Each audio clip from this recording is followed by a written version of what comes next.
Let us pray. O God, our help in ages past, our hope for years to come. Almighty and everlasting God, we thank you for giving us this special day. Once again, we begin with prayer to acknowledge our dependence on you as our Creator, Redeemer, and Sustainer. Bless our President and the citizens of our land. Give us perseverance to press on through discouragement and gratitude to acknowledge you in any success. You have been the people's guide for past 300 years, and you still on the people's side. We have no doubts or fears. We give special thanks that we live in a nation where peaceful readjustment of government is expected and affirmed through free elections. We ask your blessing on those newly elected and re-elected to this chamber. Bless them and their families, as well as those who support or challenge them. May they fully understand the trust that has been given to them to represent and serve your people. Assist us all this day and every day. So, Lord God, what we know not, teach us.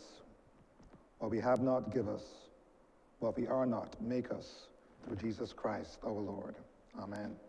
Say the Lord's Prayer. Our Father, who art in heaven, hallowed be thy name. Thy kingdom come. Thy will be done on earth as it is in heaven. Give us this day our daily bread, and forgive us our trespasses, as we forgive those that trespass against us. And lead us not into temptation, but deliver us from evil. For thine is the kingdom, the power, and the glory, forever and ever. Amen.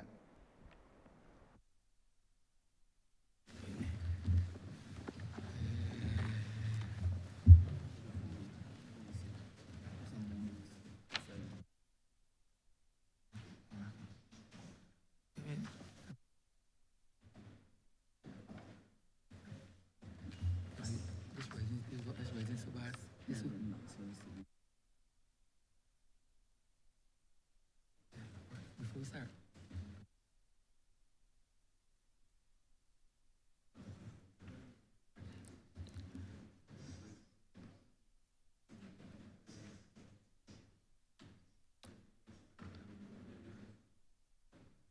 Could we stand and acknowledge a moment's silence for the passing of Mr. Neville Maxwell, Ms. Sybil Leacock, and Mr. Eggerborn, please?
This House is in session.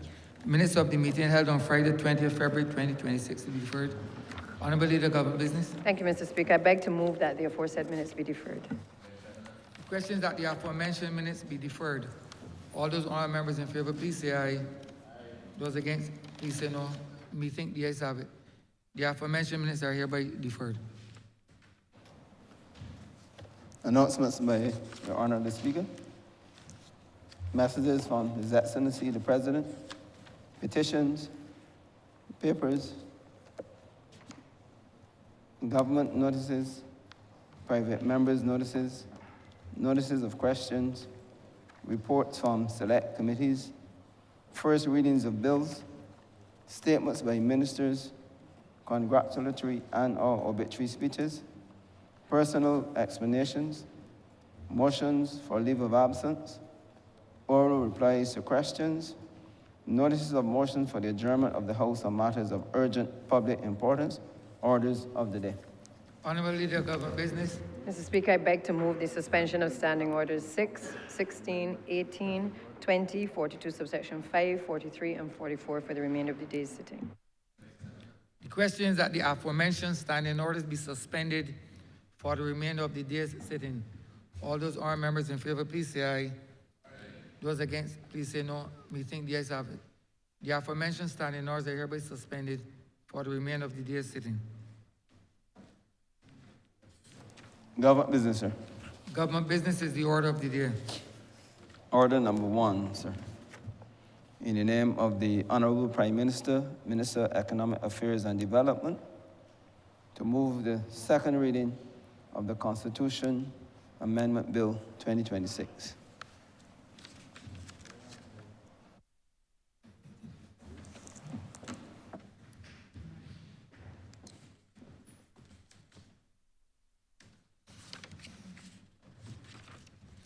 Honourable Prime Minister.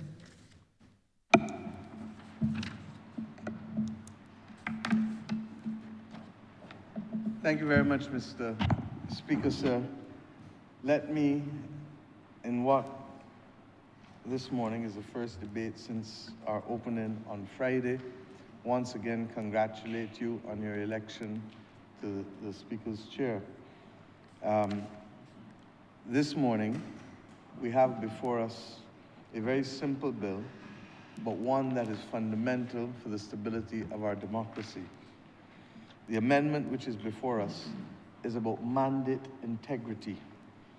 It applies only to a member of parliament who was elected as a candidate of a political party and who then later either resigns from that party, is expelled by that party, or formally crosses the floor to another political alignment. It is fundamentally about protecting the voter's choice. It does not deal with how a member votes. It does not deal with the fact that members may sometimes dissent from their political parties. It does not silence criticism of either the party or the cabinet in any manner or form. It addresses only, sir, a formal change in political allegiance after an election. The process, Mr. Speaker, is structured and clear. It strengthens democratic accountability in our system.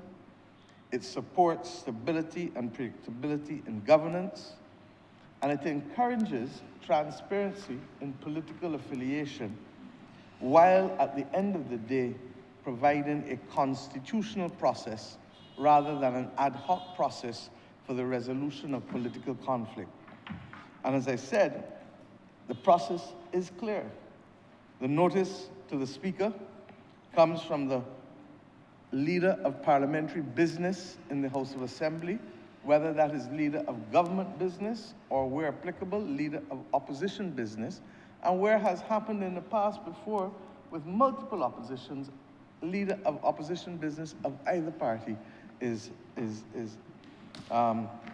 spoken to in this amendment.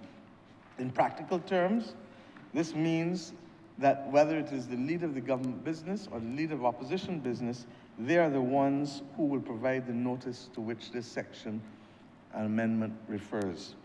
This notice does not remove anyone. That is a constitutional process that is initiated by this notice simply. The Speaker will then make a declaration at the next sitting of the House. If the declaration is resignation or expulsion, there is a defined period of 14 days to challenge that allegation in a court of law before any vacancy takes place. So there are checks and balances embedded in the amendment. It is also, sir, important to be honest about standards. Expulsion from a political party is not a casual event. Indeed, it is exceedingly rare in my time in this chamber. In the case of the Barbados Labour Party, expulsion carries a very, very high threshold. And there are 4 grounds that I'll come to later that constitute the basis for that expulsion. I want to say clearly, sir, this is not a tool of convenience. It is a serious constitutional mechanism tied to a serious change in political status. And it is prevalent in the world in over 40 countries across the entire world, many of whom are Commonwealth countries, so that we are not breaking new ground in the Parliament of Barbados by the passage of this legislation. At its core, sir, it basically says that if the political alignment under which you were elected changes fundamentally, the democratic response is to return that question to the electorate, go back to the voter. So it does not preclude or prevent whoever is affected from going back to the voter and serving in this institution again. And let me be very clear, sir. When we go to the election, as we just did, and we go to the electorate, to the voters, invariably, we introduce ourselves by name and the candidate for a political party, if we are so. And if you are an independent, you say that.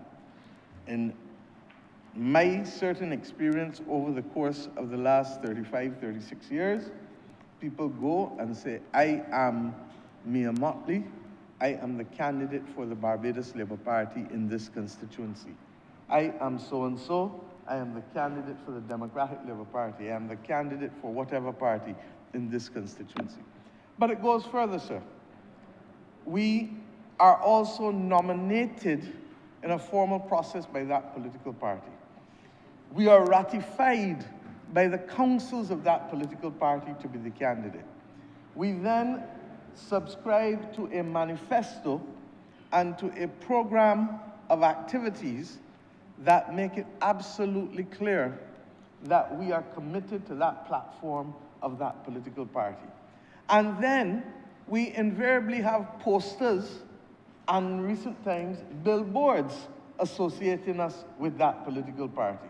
And then on top of that, in our case in the Barbados Labour Party, we ask persons to sign to the program that is constituted in the manifesto because we believe that manifesto to be a social contract, or as we have stated in this last manifesto, even higher, a covenant with the people whom we are asking to vote for us. We come to you, we stand for a particular set of values. We stand for a particular philosophy. We stand for a particular set of programs. And while there was a time in the last few decades where the division with respect to how you stand on programs and philosophy may have become blurred, it is absolutely clear that we are living in a world today where there is deep philosophical divisions intruding again into the body politic, not just of Barbados, but of the entire globe. And therefore, the platform on which you stand is going to take an even greater, play an even greater role in the choice that voters have to make as to whether they want to go this way or this way. I don't use my left hand and my right hand for the purposes of declaring left of center or right of center, but if that is how you want to interpret it, that is a matter for you.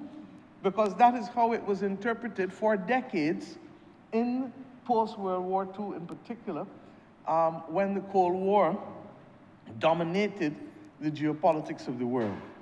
Now, I say this, but recognize that even without the high divisions of philosophical differences, there is also differences in approaches with respect to whether one party believes in decentralization, one party believes in centralization, which really became the major difference between the two parties for many decades before we got to this stage. Sir, I believe that that clear representation of who you are and what you stand for to the voter is such that there ought to be a level of carefulness in the manner in which we treat the mandate which was given. And part of the difficulty, I suspect, sir, is that in a very real sense, we are seeing an evolution in the world and a further democratization and importance of the voter and the individual in democracies in a way that may not necessarily have been there in the early stages of most democracies across the world. Many subscribed to the view that the Parliament was sacrosanct, but placed members of Parliament at a level that made them dominant and made them the focus of all once elected.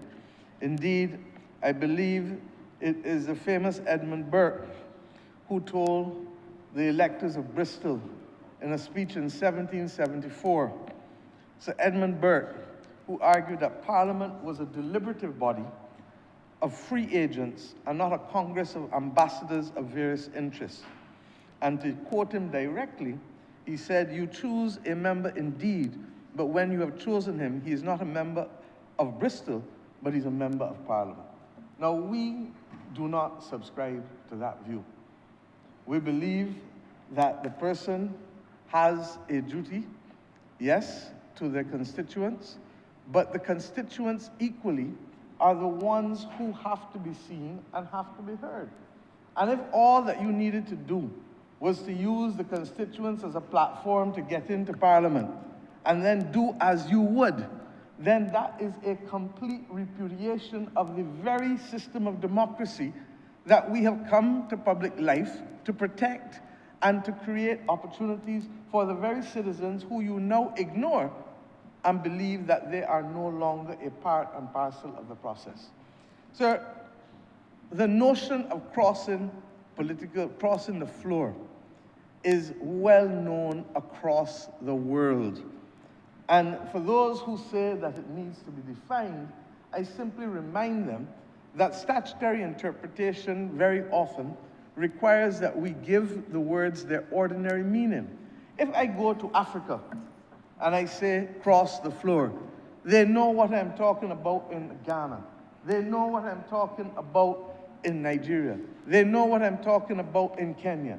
If I go to India, the country that gave you the chair in which you now sit, sir, and one of the oldest democracies in the Commonwealth, sir, they know what you mean when you say cross the floor. If I go to Canada, a place that the member for Christchurch West is well familiar with, they know what you mean when you say cross the floor.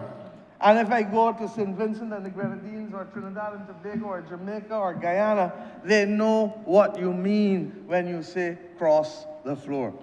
So that I do not believe that this requires any further definition from our part, on our part. But suffice it to say that one of the things that we are clear about is that it is the voter who ought to be able to make the decision. Nobody is saying that the member of Parliament cannot fall out with a political party. Nobody is saying that a member of Parliament cannot leave or act in a way that has put their behavior totally contrary to a political party. It happens in families, it happens in employment relationships, it will happen in political relationships as well. The only point is this, and of course it doesn't matter if the change of political affiliation comes before the election, as in the case of the member for the city of Bridgetown. What matters is your changing on the floor of the House, your position having been elected. And in Barbados, we have had two instances in recent times. The first one was almost immediately after the election took place, in circumstances where persons, I suspect, are still wondering what really was the cause of that action. Because less than 2 weeks before, the person had signed a document committing to the principles, philosophy, and programs of this political party. The second one came during the course of the term. And once again, that one was even more curious because the person never went back even to tell the constituents of that particular constituency that they were no longer supporting the party that elected him along with them. So that when the voters of Christchurch South went to the polls, they did not simply elect a man, they elected a man who was the candidate for a particular party. And I come to this issue about whether political parties can be recognized or not. Mr. Speaker, the one thing that the law must not be is an ass. The one thing that the law must not be is an ass. We have for 88 years next month known what it is to have a political party contest candidates, put a slate of candidates for electoral purposes in this country. Barbadians have seen it and engaged in elections over the course of those 88 years, not just for that party, but for many other political institutions, some of which have come and gone. The Electors Association, the Barbados National Party. Subsequent to the formation of the Barbados Labour Party in the 1950s, you had the formation of the Democratic Labour Party, which I believe is in its 70th year, but I speak subject to correction. So that the notion that we do not know what a political party is to really make ourselves look like clowns in the presence of our constituents. And I will not participate in that sophistry, or I will not participate in anything that seeks to demean the intellect or common sense of the average Barbadian. They know that when they refer to 30 Love, or 2010, or 22-8, that they are referring not to the fact of an individual election, but to the collective number of seats held by a political party. We have a situation where we are simply seeking to bring order and to strengthen democratic accountability in this country with respect to the voting of persons. When you go to an election, you are correct in looking at the manifesto. It is true that the last manifesto of the Democratic Labour Party came so late that I suspect a lot of people did not have a chance to look at it. But the Barbados Labour Party has made it a staple part of its work in an electoral process to issue two documents. One, if we are going back for re-election, a document that speaks to our record, because we believe you must be accountable to the people who elect you, and it puts them at the center of the process again.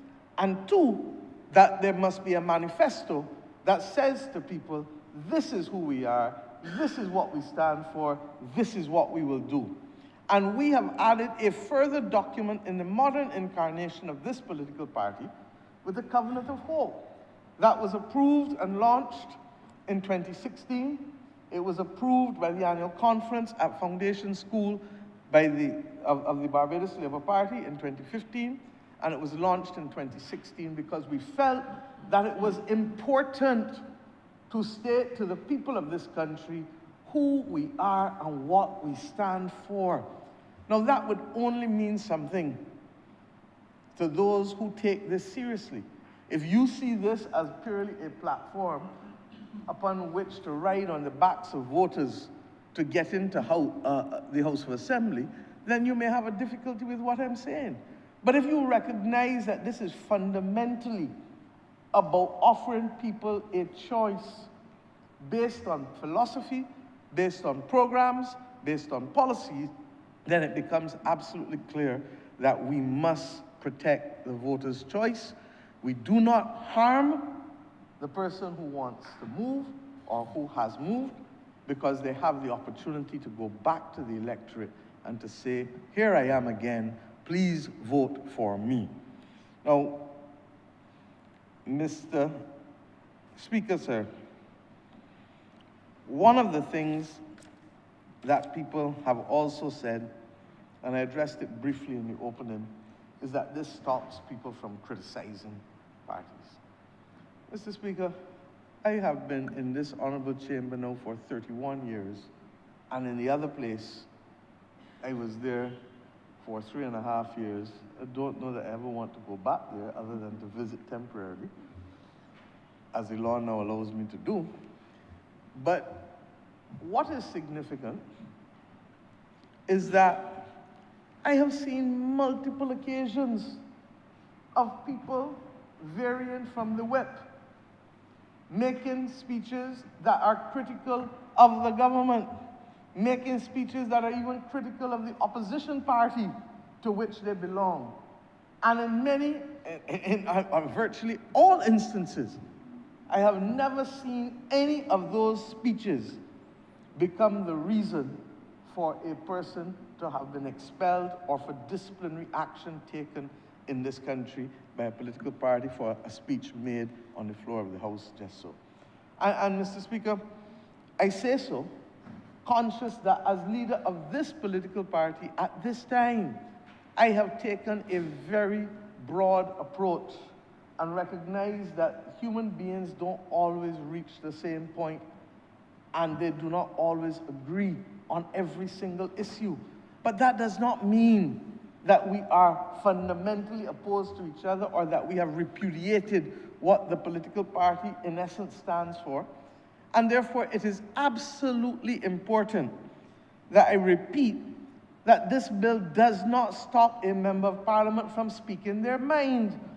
It does not stop a member of parliament from holding cabinet accountable. It does not stop a member of parliament from voting their conscience. The member for St. Peter is a devout Seventh-day Adventist. I have led this political party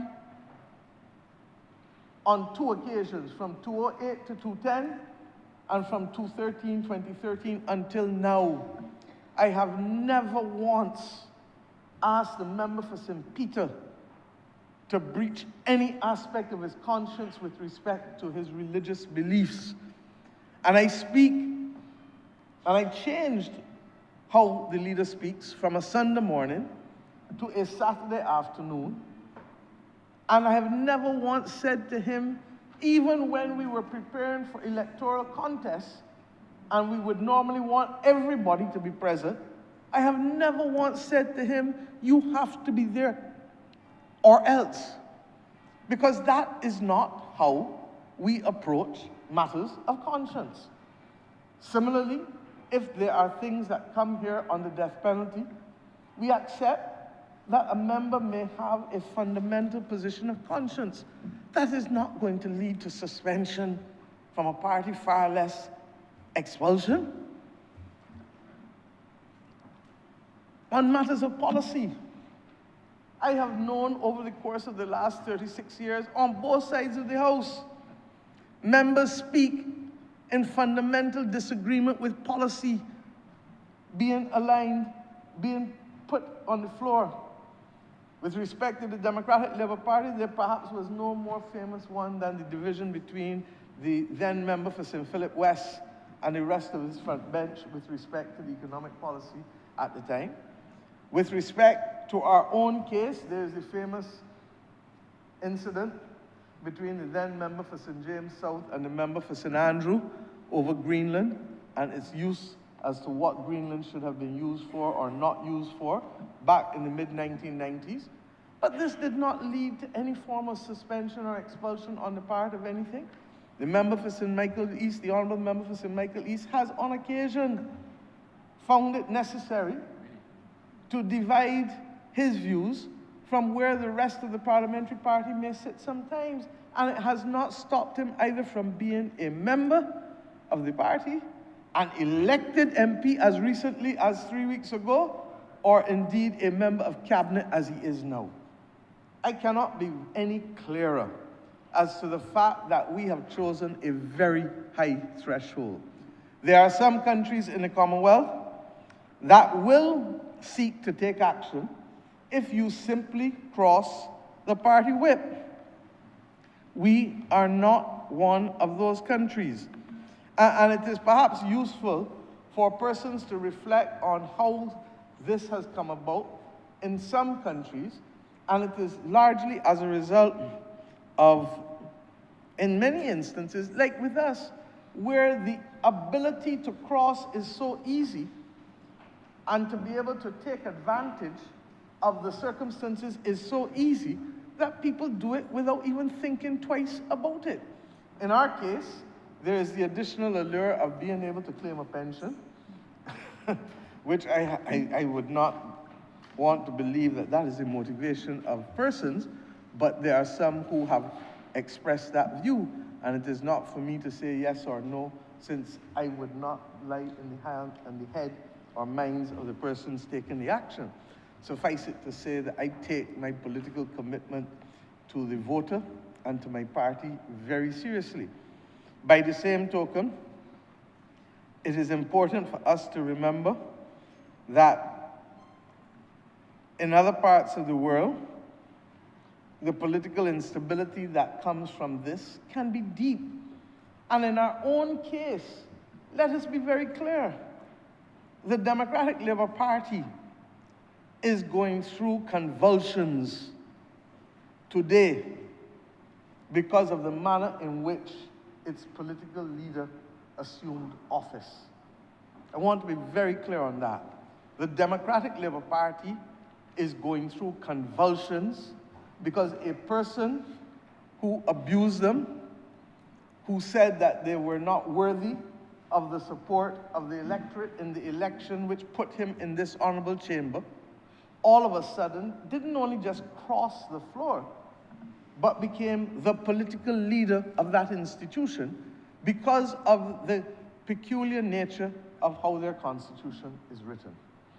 Ours isn't written in that way, but suffice it to say that that has led the party to receive and record the second worst electoral performance in the history of that party. The worst being on the last occasion in 2022, and the third worst being in 2018. This is tangential to this debate, but it is significant for me that when you really look at the facts, and even when people speak about turnout, I really want people to recognize that in a very real sense, the Labour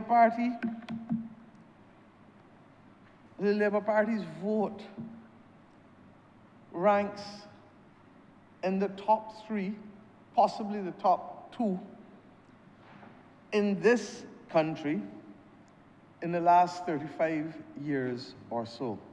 So that the Barbados Labour Party got its vote out. We outperformed ourselves as a party in 2022. We outperformed our performance in 2013, where we got, by the way, the majority of the popular vote, but lost the actual government in a 16-14 in favor of the Democratic Labour Party, who got less than us in terms of the vote, but more seats than us. And we didn't complain because those are the rules of the first past the post system that we belong to. It is more votes than we got in 2008. It is more votes than Owen Arthur got in 2003. It is more votes than Owen Arthur got in 1994. And the only reason I'm not quoting 1999 is because those numbers were not available on the website of the EBC when I took down the information today.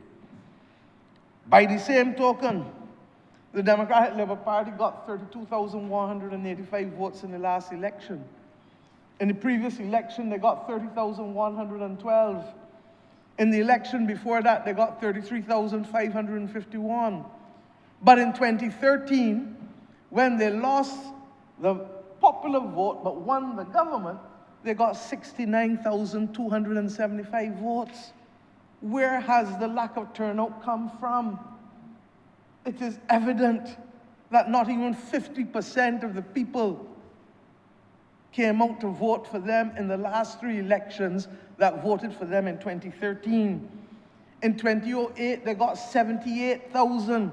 698, still less than what we got in this election, and that was their washout of the Labour Party in 2008. So that I hear people, but I ask people to apply their hearts to the facts. And that this notion that I can easily go on social media and just spout and spout and spout without presenting the facts may well be responsible for a continuous performance of less than 50% of what has been their average or even their worst performances. And I make this point about the importance of political stability. You cannot have, and I think it was a political scientist well known to all of us previously from the university, who said about disingenuous and dishonest leadership solutions to the Democratic Labour Party in recent years. That's not me saying so. And I don't think that he said so with any ill will. He was simply making the point that he did not see a person emerge through the ranks who was affiliated with the institution, who could inspire others who was affiliated with the institution to so relate to them. Now, as I said, we know changes will come. But when changes come, they must come via the voter, not via the individual, capricious, and arbitrary actions of a person who ignores the fact that people walked,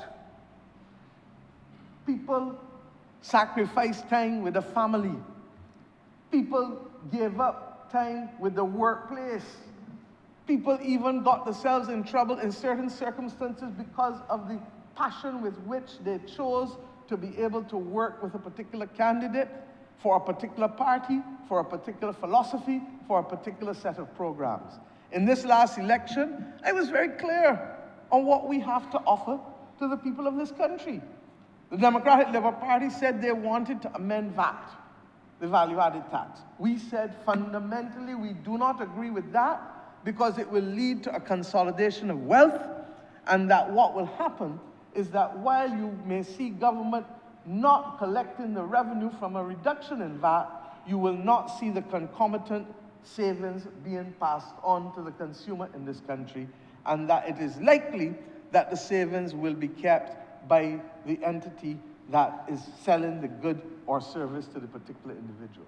We said, on the other hand, that we prefer to put money in people's pockets and to give people additional disposable income by increasing the reverse tax credit, by increasing who can qualify for the reverse tax credit, increasing the compensatory, those who can qualify for the compensatory income credit, what I came to call in the campaign the government meat and turn, because you pay your taxes and then you get back all of your income taxes. You pay your income tax monthly, but you get it back at the end of the tax year when you file. And that we would consider as well a cost of living cash credit to pensioners, to persons who are in receipt of welfare benefits, and to persons who are in receipt of special needs grants, namely those from the disabled community, adult or children.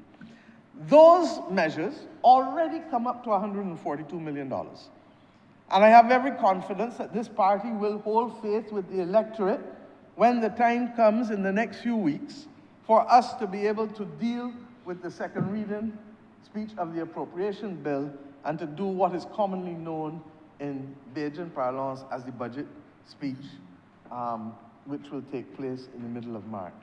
We have also committed to look at what we can do with respect to the other tax rates and tax bands for middle class as well, so that there was a very clear program and a very clear division between what the Democratic Labour Party said it would do and what the Barbados Labour Party said it would do with respect to that simple matter of fiscal policy.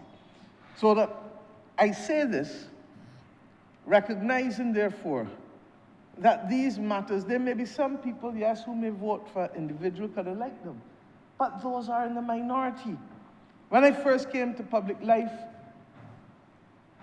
the former member for the city of Bridgetown, Dame Billy Miller, sat down myself and Elizabeth Thompson and others who were young in the party and reminded us, even before the National Democratic Party was created, I think in 1989, that very few people can win a seat as an independent in a mass-based environment, political party environment. And it was becoming more and more difficult. The irony was that Sir Richard Haynes lost his seat in 1991 after forming the National Democratic Party and after taking the opposition from the Barbados Labour Party, who then became the minority opposition, and the same Dame Billy Miller and Sir Louis Tull were removed from the Senate as opposition senators because the NDP became the official opposition of the country. Now, in 1986, when the people went to vote, they didn't necessarily vote for that. And the question is, even if you supported the basis for which he left, is it right for them to do so without going back to the electorate for validation? And that is all this bill is about, sir. That is all this bill is about. And if you look at India, if you look, and I can go through a number of countries, you look across the Pacific, you look within the Caribbean, there are countries all over the world. Angola, Bangladesh, Belize, Bhutan, Burkina Faso, Cape Verde, Fiji, Guyana, Ghana, India, Kenya, Malawi, Mozambique, Namibia, Nepal, Niger, Nigeria, Panama, Papua New Guinea, Portugal, Rwanda, Senegal, Seychelles. There are different, Singapore. We like to call Singapore all the time. There are different rules. And in some instances, they are first past the post systems. In some instances, it is proportional representation. Some instances, it is mixed. Trinidad and Tobago is the one perhaps closest to us that also has a first past the post system. So Sri Lanka, Tanzania, Thailand. So that we are not breaking new ground here in Barbados, but we are seeking to come to terms with a reality that, if left unchecked, will continue to undermine people's integrity in the democratic process, people's belief that there is need for stability and predictability in the governance of a nation, and for what happened to the Democratic Labour Party not to happen by way of an ad hoc political moment, but to go through a formal constitutional process that provides certainty to the voter, certainty to the political institutions, certainty to the systems under which we operate. Mr. Speaker, sir, I don't know that I can be any clearer. What I would like to do, for the purposes of the record, is to be able to look and see specifically and read into the record why expulsion from a political party is equally not a matter that is done, as I said, purely on the basis of dissent or voting according to conscience or wanting to criticize cabinet. These things are not done. And the sections of the Barbados Labour Party's constitution, which, by the way, can only be changed by an annual conference or a special convention with a 2/3 majority, with the appropriate notices being given ahead of time. So you can't wake up tonight and decide that they want to change or a constitution to be able to change these things. But according to Part 15, discipline, Section 77 of the Constitution, and I read it for the purposes of the record.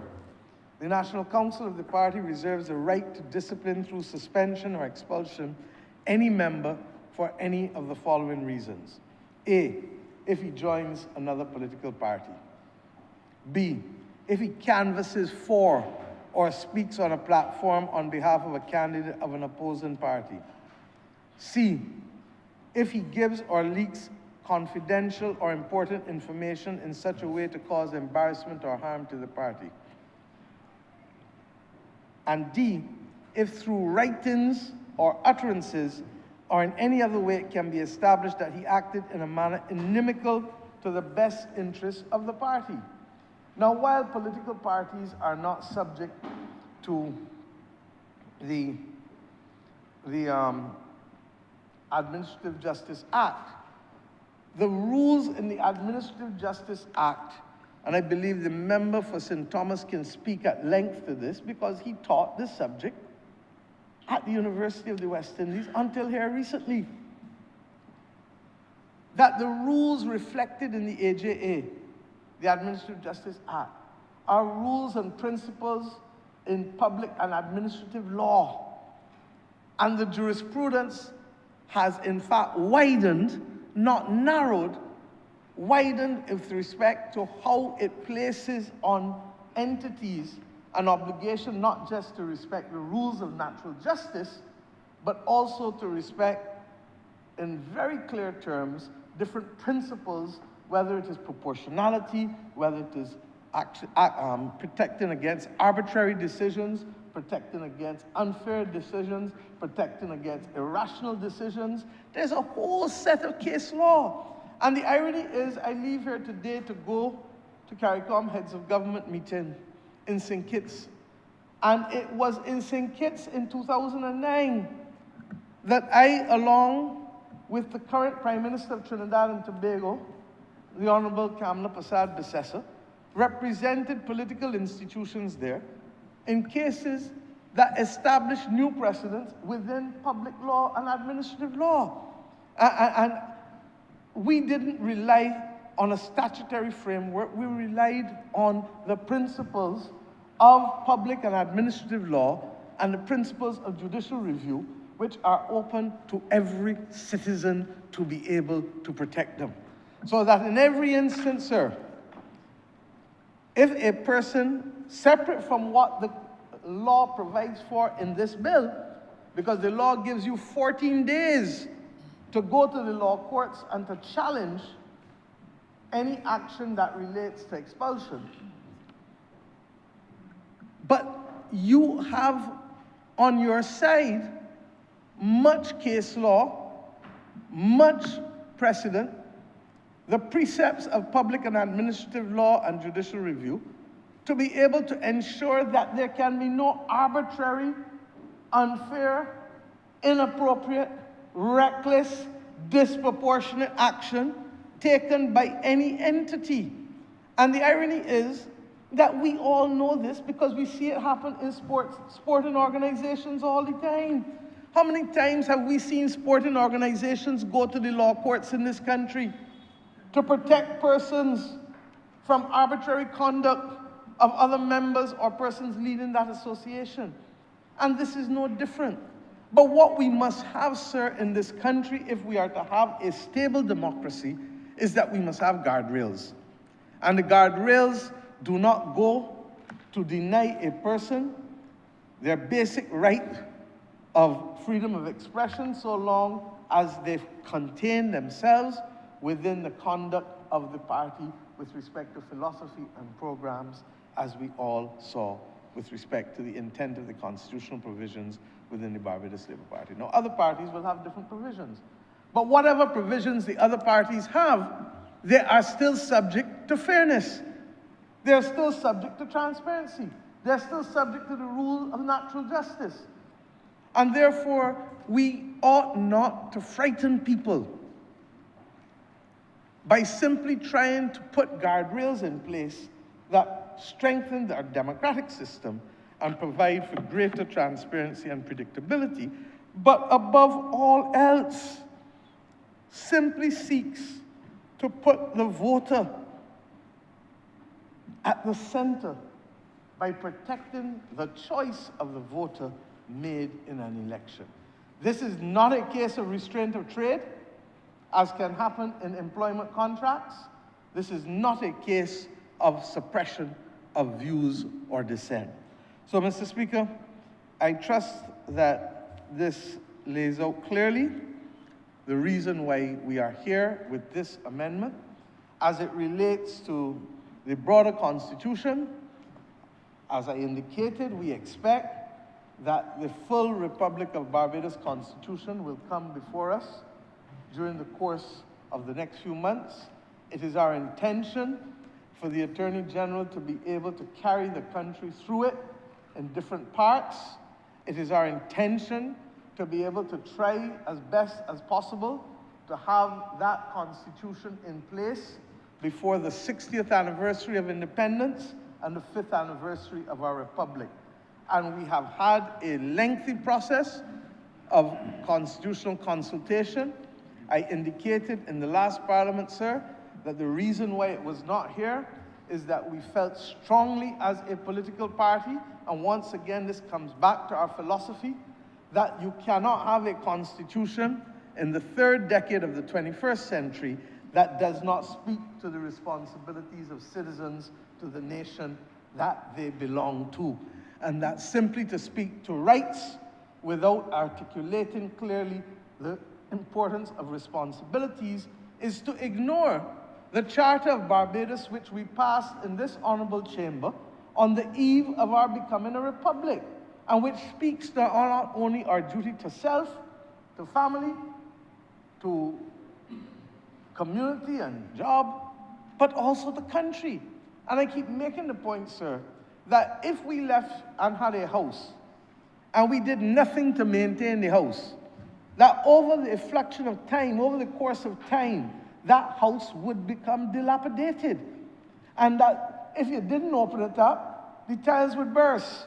And if you didn't turn on the taps, the water wouldn't flow easily, or the toilets would not flush when you go to do it.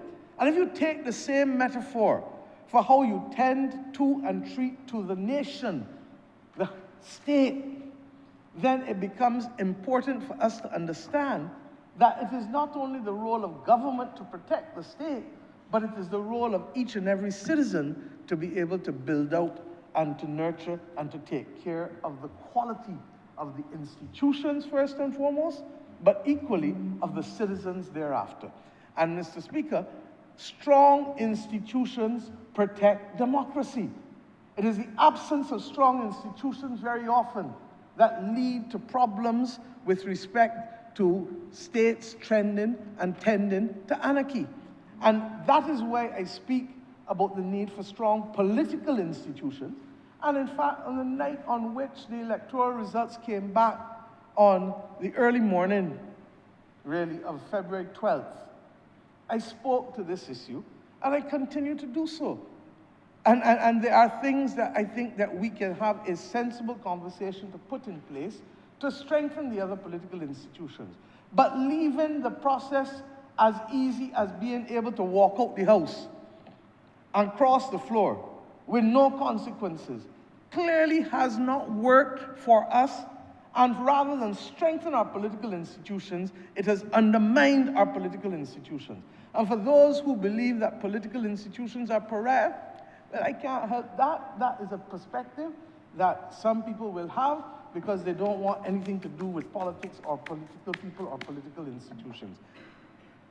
That's unfortunate, because I've seen what strong political institutions have done for the people of this country. Strong political institutions have brought people out of poverty. Strong political institutions have used education as a tool of empowerment. Strong political institutions have given people a piece of the rock in the most comprehensive form of land reform in this hemisphere, with the exception of Cuba. The Tenantries Freehold Purchase Act took people who could not otherwise afford properties and allowed them to become owners of properties in Barbados at 10 cents a square foot. And 40-something years later, they are still able to buy the same plantation tenantries at the same 10 cents a square foot. That is what strong political institutions have done in this country. And when we didn't have strong political institutions, the record of this parliament shows that more often than not, it was an instrument of oppression, an instrument of tyranny. This is the same parliament that passed the 1661 Slave Code that became the platform upon which all other parliaments and all other governments and colonies, as they were at the time, chose to define their relationship with black people and with slaves. So that we know that the very parliament that we stand in has known what it is to be an instrument of oppression, but it has equally, thank God, for sure in the last 75 years since universal adult suffrage became part and parcel of our political process, it has known what it is to see people, feel people, hear people, protect people, and create opportunities. Have we done it all? No, we have not.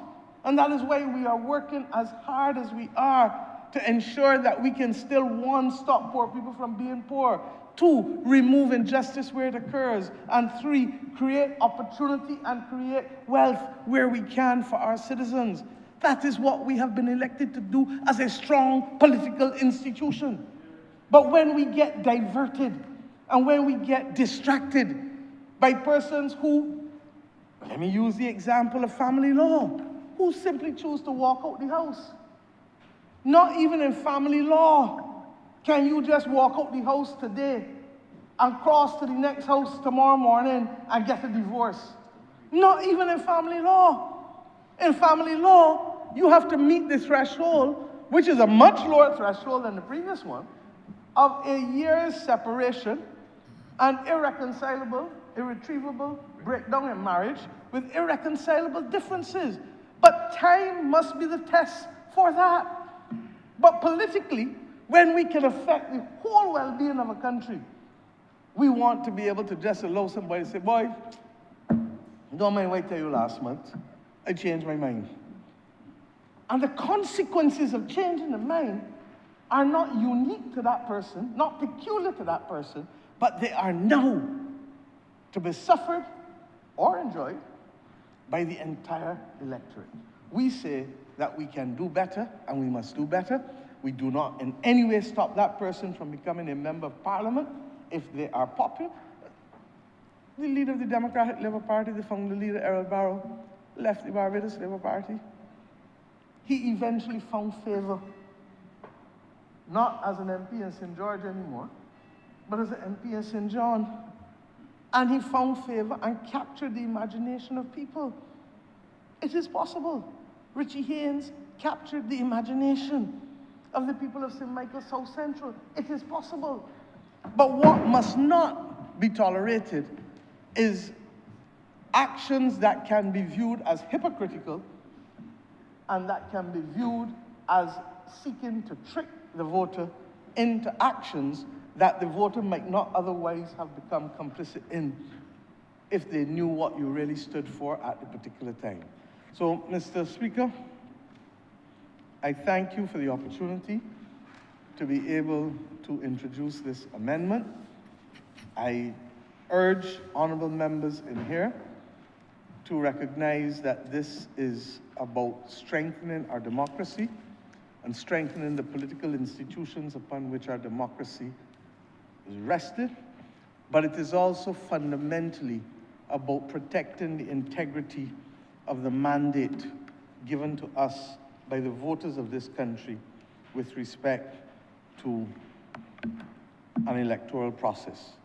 And it simply applies, as I said at the beginning, to a member of parliament who was elected as a candidate of a political party, elected as a candidate,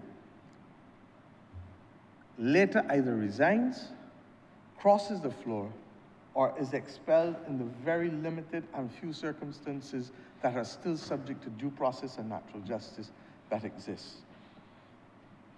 As I said, I've only known of one particular instance, and that one was most unfortunate, but it also went on for a significant period of time, giving that member of parliament every possible opportunity over and over and over and over and over to be able to resolve the situation. The reality is that a person can undermine not just from outside, but also from within. And therefore, if you want strong political institutions, you have to have guardrails. You know what this is akin to, sir? Sometimes it is firm love. And if we have children, and we let the children do any and everything, then things happen and we regret it. We need guardrails in life. We need guardrails in institutions. This is all that it seeks to do, but with the requisite checks and balances to ensure that we do not compromise the individual rights of the person, but at the same time, we protect the voter integrity, the integrity of the voter who has made the choice, and we protect the institutions as well upon whom the whole platform of political engagement has been based in the post-1937 rebellion of Barbados. I ask, therefore, that this bill be now read a second time. I'm obliged to you, Mr. Speaker.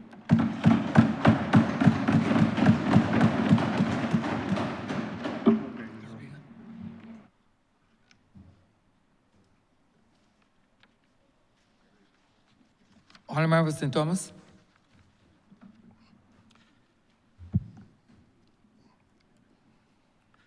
Mr. Speaker, I am obliged to you for the opportunity to contribute to the debate in this bill. At the beginning of every parliamentary career in this House, Mr. Speaker, it is customary that one may pay homage to the persons who have brought me here. But you will permit me on this occasion to acknowledge that I feel obliged to say that it is with the strength and help and sustenance of the Almighty that has put me in a position to become the parliamentary representative for the good people of St. Thomas. I want to acknowledge my family who have made tremendous sacrifice over the years, my wife who's here, and some of my friends, and indeed constituents who are here in the gallery. Some of them I've known for a very, very long time. I am honored by the privilege to be a parliamentary representative for the people of St. Thomas. I'm privileged by that honor as well. And I say so, Mr. Speaker, because I know very well that the process which brought me here, by virtue of winning a nomination within the Barbados Labour Party, and the process of also participating in the recent elections, brought me ever so closer to the community that nurtured me, that made me the man who I am today. It would be ungrateful for me if I were not to acknowledge that some of the very people who I caught the bus with going to school, one of them is sitting here in the gallery. We had deep conversations about getting back involved in politics. It is people like Mr. Dwight Scott, who sits here, Mr. Speaker, Mr. Grantley Ali, Mr. Alvin Jones, and so many others, even Marceline, who I met only 2 years ago. Members of the Barbados Labour Party family. Some of them came to me and asked me to consider taking over from Cynthia Ford, who I must now also acknowledge played a critical role in nurturing me over the last 25 years as a member of this party. I also want to acknowledge Sir David Simmons, one of my mentors, from the time I came to the bar with you, Mr. Speaker, 26 years ago. He took me under his wing and has not let me out of his sight as a legal mentor. He was my first parliamentary representative when I got involved in politics and started to vote. And I say all that, Mr. Speaker, because it is not lost on me that it is the Barbados Labour Party family to whom I owe my position in this House today. I did not go to the people in St. Thomas on my own accord. I did not walk in the communities in Arthurseat, in Allenview, or in Erie Court, St. Thomas, because I was venturing out on a political sojourn on my own accord. I have been a member of this party for over 26 years. I've worked throughout this party, and it is the Barbados Labour Party's branch in St. Thomas that puts me here. I've subscribed to the policies of this party. I've defended this party and the party's interests and all the interest groups, including the trade unions that suffered under the last administration of the Democratic Labour Party. We represented those, you and I, sir, when time was important for us to pay homage to labor and to protect the rights that the great founders of our democracy had held in great esteem. It is because of that that I stand here. I cannot, therefore, associate with a betrayal of the people who have worked so hard to get me here, simply for naked, selfish, personal reasons. Sir, anti-defection legislation is a critical part of preserving democratic legitimacy, the democratic legitimacy of the people's choice. It protects the mandate that voters give to us as elected representatives. In parliamentary democracies across the world, this legislation has found its way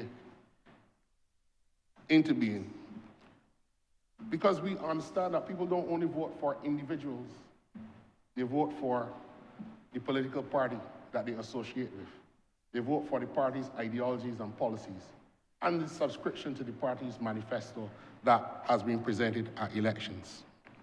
Sir, if elected representatives are allowed to switch sides at the drop of a hat, after winning, after mounting a platform on behalf of a political party, after telling people that they are subscribing to the policies of a particular political party, it effectively overturns the decision of the voters.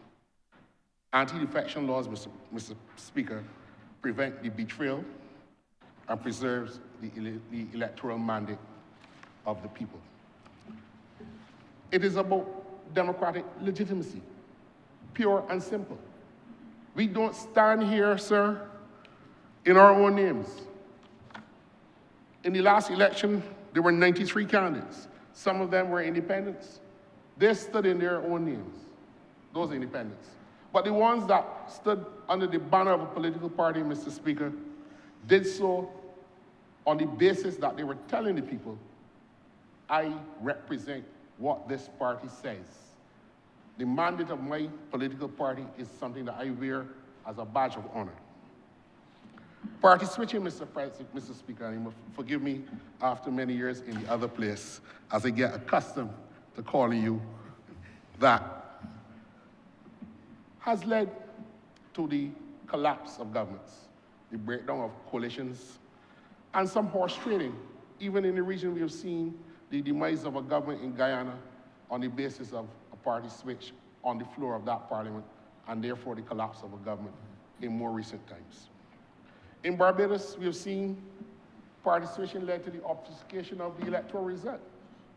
The Honourable Member for St. Michael, Northeast, the Honourable Prime Minister, made reference to 1989 when 4 members of the Democratic Labour Party backbench displaced the elected opposition. And what that did was to silence the voice of almost 45% of the voters who would have voted for the Barbados Labour Party in the 1986 general election. No voice. Their senators had to be displaced.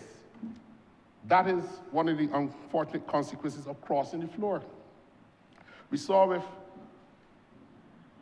2018, the Honourable Member then for St. Michael West crossed the floor shortly after the Labour Party won government in 2018. Formed his own political party. Did not even run in the seat in which he was elected, essentially betraying the people of St. Michael West for the duration of that parliamentary term. And what has become of that political party on the political landscape of Barbados? The political historians and those who are astute will assess that crossing of the floor in a much less generous way that I am prepared to, or the rules allows me to speak to. But the fact is that the political party that was formed was one of convenience that has now gone from the face of the political landscape in Barbados, and one can only safely conclude that the reasons proffered were not genuine in the circumstances. In 2024, Mr. Thorne crossed the floor. when I had the honor to come back to parliamentary life in 2022, I joined the Barbados Labour Party parliamentary team, and I've never seen, in the 2 years before Mr. Thorne crossed the floor, him attended a single meeting of the parliamentary party between 2022 when he came back and 2024. No single member of the government criticized him.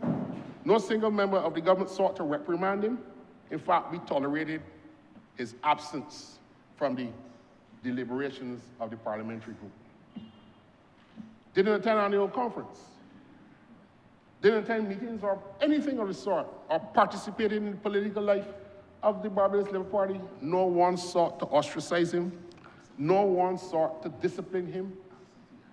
But I know that the way in which the Barbados Labour Party is organized, several young members of this party started seeing Christchurch South as a possible political choice. And that angered him, and that is why he could not run in Christchurch South, because he knew he had abandoned the people. But what he has done is succeeded in wrestling the leadership of the party, denuding it of its members, expelling the former leaders and general secretaries, and leading the Democratic Labour Party to one of its worst electoral performances. All out of selfish ambition. He sat within the Barbados Labour Party, criticized the Democratic Labour Party government, and then all of a sudden, he now leaves the Barbados Labour Party and goes to say, I want to join another political party, and it has to be the DLP. That is a fact. But he's led them to a situation where several of the candidates in the last election lost their deposits. Very few of them getting more than a handful of votes, especially the one in St. Thomas. 20 of those candidates, Mr. Speaker, got 30% of the vote or less in the last election. 17 of those candidates getting less than 1,000 votes. This is a record in the history of politics in Barbados. And this is Mr. Thorne's record, you know. 10 candidates got between 1,000 and 2,000 votes, and only 3 candidates for the Democratic Labour Party got more than 2,000 votes in a general election. As the right honourable member for St. Michael North, he said, the apathy can only be explained by the Democratic Labour Party failing to bring out people to vote for it. It does not lie in the Barbados Labour Party. And the people of Barbados, Mr. Speaker, have continued to show their confidence in the leadership of this country. So I say to you, for those who criticize this amendment to our Constitution, on what basis could one justify crossing the floor after having subscribed to a party's manifesto, after extolling its policies on the platform and defending the programs of the government? On what basis could you cross the floor to overturn the legitimate democratic voice of the people? On what basis could that be justified? I've heard people criticize the bill as silencing one's freedom of expression. That is not so, Mr. Speaker. It doesn't silence anyone's freedom to express themselves politically. And even if you felt that you had the right to freedom of expression, the right is counterbalanced by other considerations. The public interests and the rights and freedoms of others. The right of the voters who voted for you, holding up a manifesto, wearing the party's colors, and asking them to support the party has to be a more important consideration than your own personal right. Because we are not elected on a personal basis. We are not elected in our own name. All of us come in the name of a political party. And therefore, our personal interests can never trump the interests of the people. Mr. Speaker, I also note in my researches that in countries which have brought this legislation into force, have had to deal with the horse trading and the corruption that exists in the political environment. Defections have often been motivated by money considerations, by ministerial positions being offered or even being taken away, and some personal political gain, whether it be securing of a higher pension or a higher salary. These are the real considerations that the evidence shows has led to this legislation being put in place in many Commonwealth countries. This law curbs such practices by disqualifying members who defect and making unethical the political bargaining that they might want to undertake. Sir, by examining this bill, the anti-defection laws have, in many countries, ensured party discipline. Only a strong, disciplined political party can lead to a successful country, whether the people choose one party or the other. History does not know any unstable political institutions leading a successful country. It also enables coherent decision-making. Within the bowels of a political organization, Mr. Speaker, a robust political debate can only ensue in a stable setting, a setting that, like the Barbados Labour Party, allows for a big tent. Several of us in here, all from different and varied backgrounds and experiences, Mr. Speaker, allows for proper, mature deliberations. But what holds it and binds it together, Mr. Speaker, is the collective responsibility that exists within a disciplined political party. At the constitutional level, perhaps more importantly, a law like this promotes accountability.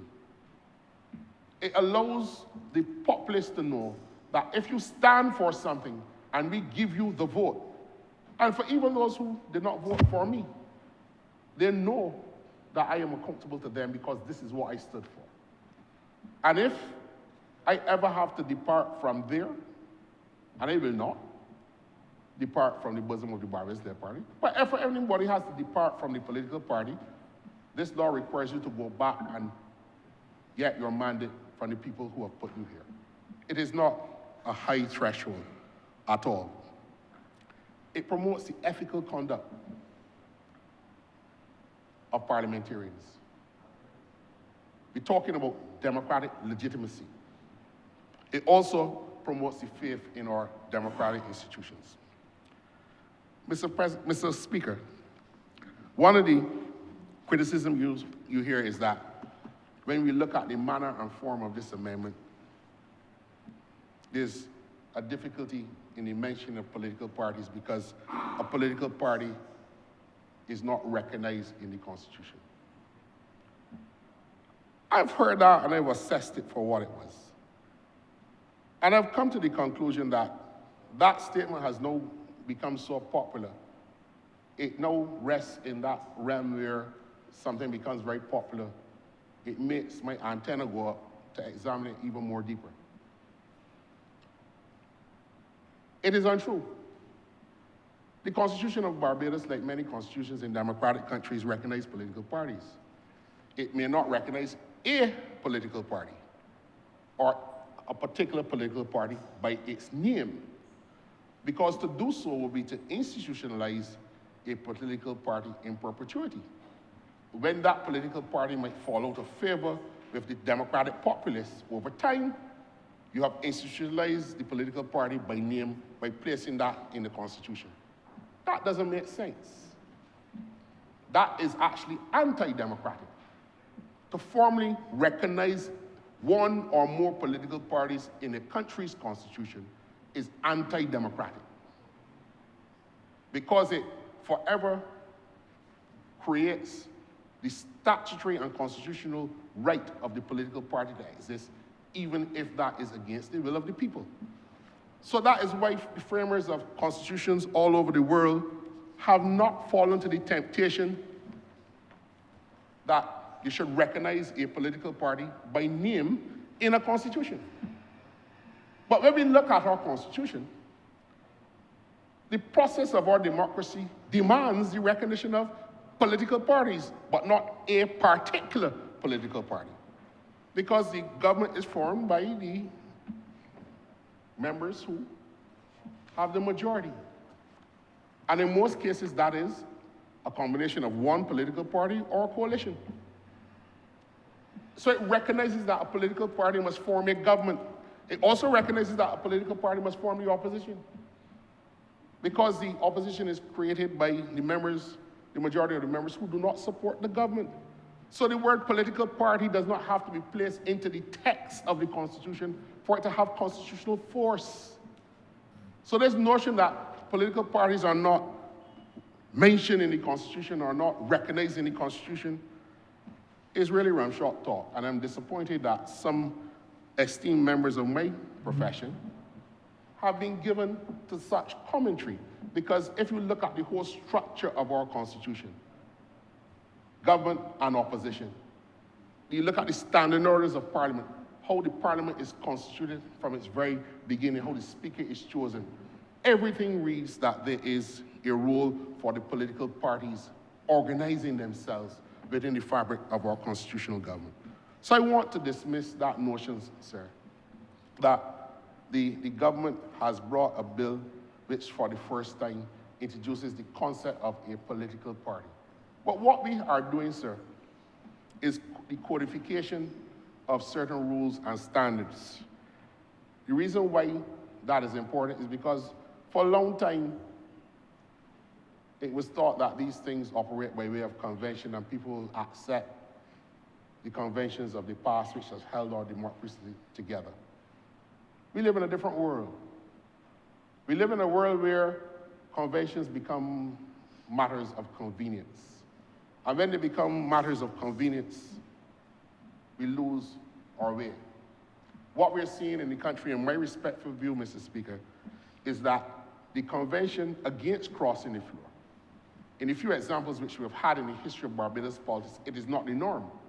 But what we're seeing is a normalization of the crossing of the floor effectively to solve the democratic deficit in the Democratic Labour Party. And that is why Professor George Bell described it as a dishonest solution, because the resolution of the leadership of the party and the DLP is not happening in an organic way from the grassroots up. And what is a political convenience of a member of the Barbados Labour Party switching over to come in that seat, which is now vacant, and I see the honourable member for the city of Bridgetown has made all of us move down, because when we came here on Friday for the first sitting, he was at the end, but I am not surprised that that is now vacant and he's wanted to avoid sitting in that particular spot. But what, Mr. Speaker, I do recognize is that the democratic deficit that is facing the political party, which is now getting half the votes it was getting, even in its worst performances throughout our history. A situation of convenience allows us to forget the principle. The legitimacy of the voice of the people in an election is the most important consideration in a democracy. Preserving the voice of the people as they have voted is more important than one's own personal interests.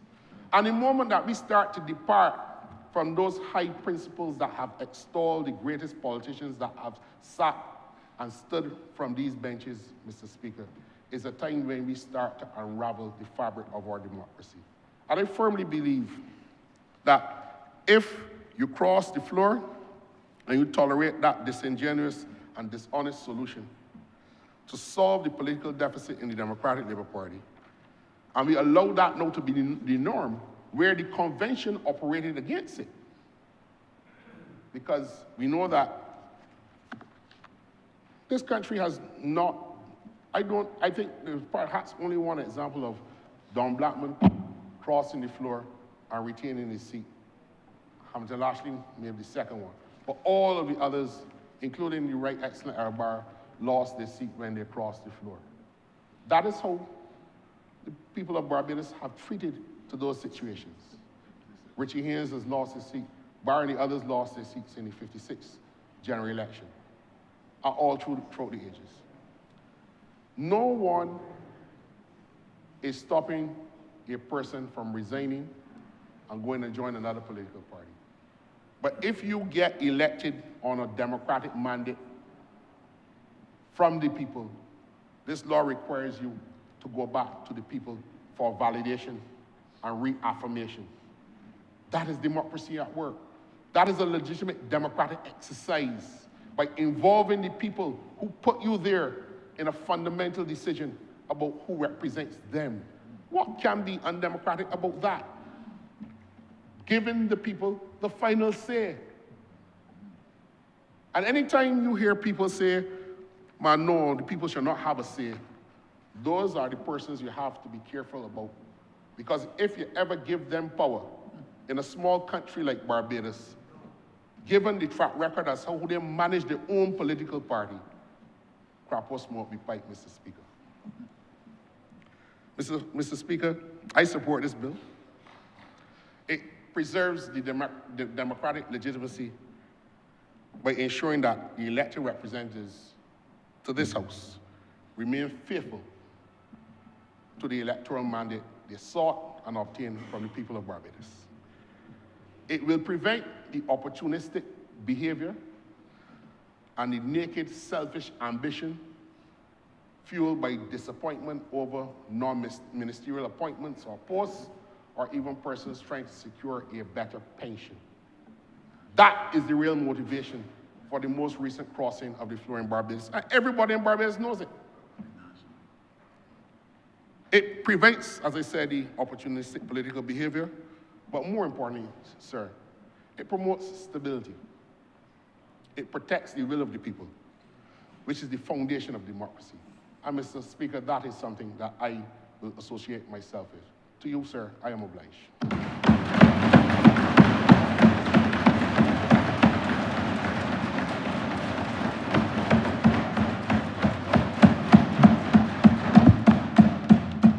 Honourable Leader, Government Business. Thank you, Mr. Speaker. I beg to move the suspension of the House until 1:30 p.m.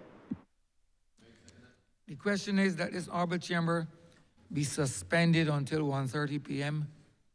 All those honourable members in favor, please say aye. Those against, please say no. Me think the ayes have it.